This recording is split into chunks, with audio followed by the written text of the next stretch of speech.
if you wanted to draw a, cup and handle pattern, you couldn't draw a better cup and handle pattern than that, right? I mean, it's now, I like the range you have on the handle in that, if it breaks down below that support level, right you get a little bit nervous. But I don't know. I still contend, we're in spring, we're heading to summer, and the momentum's coming back. But look, the FUD is reaching, I don't know, epidemic or epic proportions. Mark Yusko, the founder and managing director of Morgan Creek Capital Management, is a familiar face in the cryptocurrency space. He is known for both his easily relatable anecdotal stories and admirable expertise in both traditional finance and the cryptocurrency industry. In some of his previous interviews and tweets, Yusko opined that the crypto industry had entered the now we fight you phase, the stage of the industry's development where the higher powers throw all they are to get it down. Yusko believes the phase could last for a few years until around 2027, when he believes regulators and lawmakers will finally realize the importance of cryptocurrencies like Bitcoin. In a recent interview with Scott Melker, Yusko discusses the latest crash that saw Bitcoin drop over 5% of its price, going from $23,400 to $22,200 in less than 30 minutes. While many crypto investors say the crash was caused by the uncertainties surrounding crypto-friendly bank Silvergate, Yusko believes there is something bigger at play. On Wednesday, Silvergate announced it would delay filing its annual 10K report. The bank also noted in its late filing notice that it sold additional debt securities in January and February and expects to record further losses in the coming months. The news sent the firm's stock price down by over 30%, and many believe it also caused crypto asset prices to tumble. During his interview with Melker, Yusko noted that the almost unprecedented bashing of crypto assets and crypto-related firms like Silvergate is the second phase of an all-out war that started last year. He also discusses the unceasing regulatory and media onslaught on Binance chief executive Changpeng Zhao. Yusko believes it's all concerted efforts that raise important concerns about the industry's future. We will now take you to Mark Yusko's interview. But before we do, please take a little time to like this video, subscribe to the channel, and turn on post notifications for more videos like this. Also, ensure you drop your comments and observations in the comments section below. Everything helps with the YouTube algorithm and contributes immensely to the channel's growth. Thanks and enjoy the video. It's only a conspiracy if it isn't true. Truth is an absolute defense. And the truth of this is there's lots and lots of hard, real, like on-chain type evidence of a coordinated attack by regulators, media, politicians to basically, slow. I won't say stop because they can't stop the technology. The technology of truth is superior to the business of trust. It just is. And replacing trust with truth is what blockchain technology is all about. So that isn't going to stop, but they can certainly slow it. And that's what they're doing. And this attack on the banks that have facilitated crypto businesses is the latest step. So first it was, let's go after the lenders. And they did that with surgical precision using this front, and I use that term intentionally, of FTX, which was simply a front to attack crypto.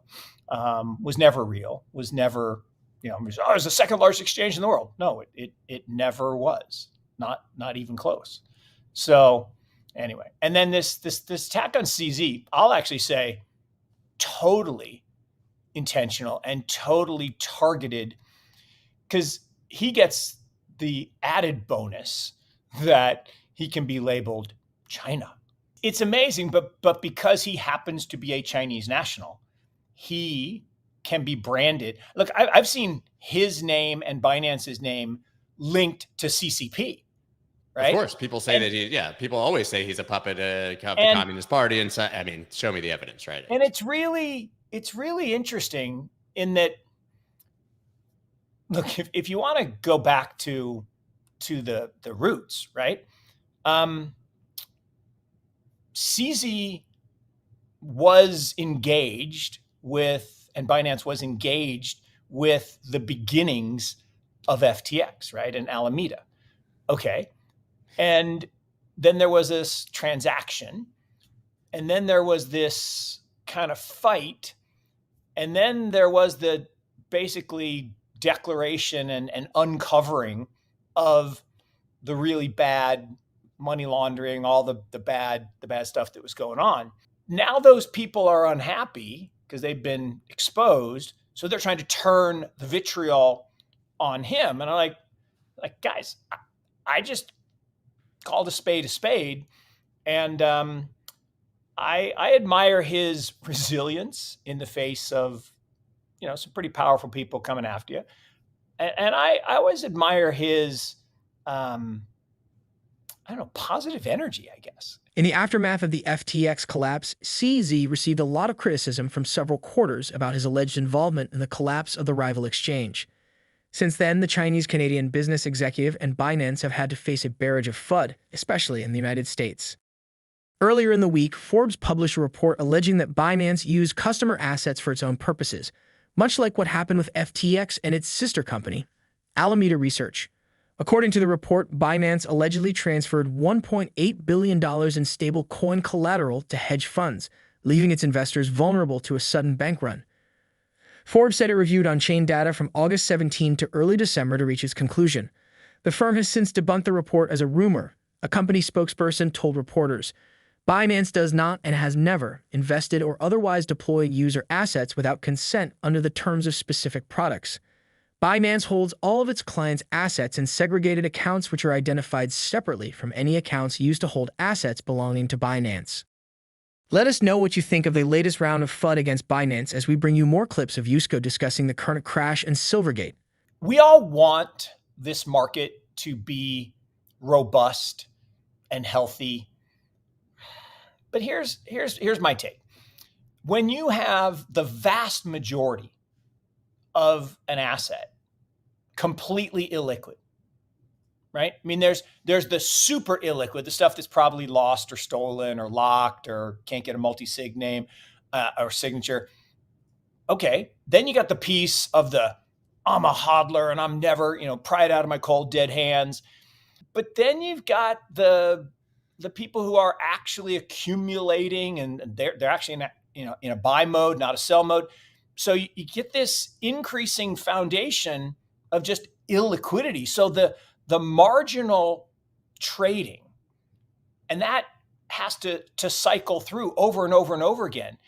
And that just creates these really volatile markets. And people look at that like this is the myth of market cap, right? If you put 100 shares traded of Microsoft stock on NASDAQ, whatever the price is, I don't even know what the price of Microsoft is, $200, call it. And then you say, okay, well, because there are 10 billion shares, the market cap is X. What are you talking about? If you tried to sell 1 million shares, you wouldn't get that price. If you tried to sell a billion shares, you wouldn't get that price. And so this idea that a 5% move because 40,000 coins shifted hands, if we can just get past this myopic focus on some bad people did some bad stuff. They did. And that's tragic. But the thing that I'm struggling with, Scott, and I think I may have said it yesterday, is there have been 538 banks that have gone bust since the global financial crisis. Not during the global financial crisis, not before the global financial, just since.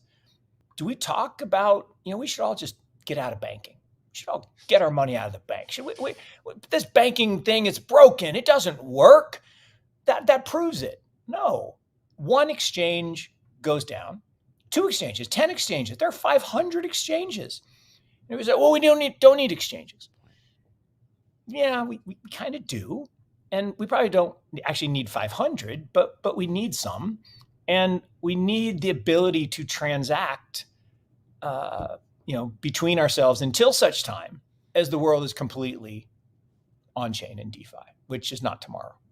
I find the story very sad, to your point, because in the end, we collectively need the interoperability between the old financial system and the new financial system until such time as the new financial system is the financial system, which is as inevitable as it was 5 years ago, 10 years ago, but it's going to take time. And you think Haley Lennon, who, she's a pretty active tweeter, and yeah, I know her well. She tweeted a couple years ago.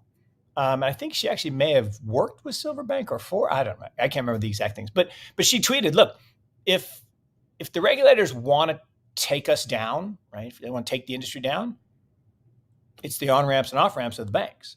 And so Caitlin Long has said the same thing multiple times, including a year ago to me in person in Bitcoin Miami. She said, worry about the FDIC and the Fed, not the SEC and the CFTC. Yeah. And that's where we are now. And look, that's why I believe, and it's just me, and you might agree with me a little bit, but I know that I believe that everything in the past year is a highly planned, highly concentrated effort to cause pain and suffering in this industry.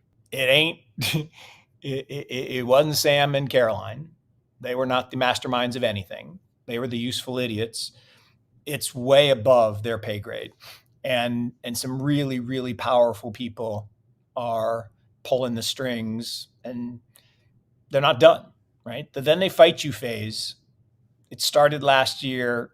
It's probably going to go for a few more years. Yusko believes the FTX collapse was completely orchestrated by the higher-ups to bring down the cryptocurrency industry. According to the veteran investor, they thought they took down the industry with the FTX contagion, but prices recovered significantly in January, triggering the regulatory onslaught against crypto-related firms in February and now March. Do you think the FTX collapse was planned to bring down the industry? What is your outlook for crypto markets in 2023? Please drop your comments and observations in the comments section below. To help contribute to the channel's growth, also ensure you like this video, subscribe, and check out our other video. Thanks for watching.